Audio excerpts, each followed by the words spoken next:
So, why do we get earworms, otherwise known as involuntary musical imagery, otherwise known as stuck song syndrome?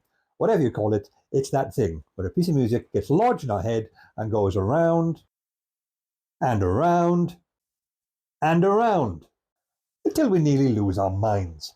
Why does your brain do that? Technically, anything can become an earworm because music stimulates your brain in so many ways.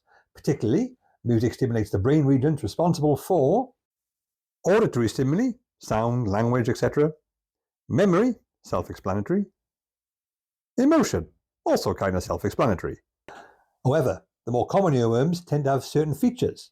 They tend to be pieces of music which are short, simple, and repetitive, and catchy, although that last one might be the result of the first three. And that repetitive looping style quality in a piece of music is probably one of the most important parts.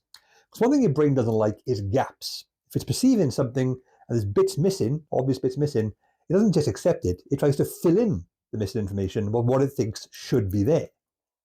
So, if your brain starts replaying a relatively simple, easily memorized, stimulating, emotionally, piece of music with a looping quality, it'll get to the end of it, and there'll be a gap, and it'll say, what happens now? Oh yeah, it starts again, and it starts playing it again, and the process repeats. So your brain never really finds the end of it. It just keeps going round and round and round until it gets really frustrating. The worst thing is, there's not much you can really do about a earworm either. If it's something your brain likes, it causes a positive emotional reaction, so it plays it again willingly. But if it's something you don't like, you try and stop yourself from replaying it, which means your brain dedicates more attention towards it, and therefore it's more stimulating. It's called ironic processing. It's the same thing that explains why, when you're on a diet, that's when you think about food the most. So, that's one explanation as to why we get earworms. Don't forget it. Not that you could if you wanted to. I just can't get you out of my head.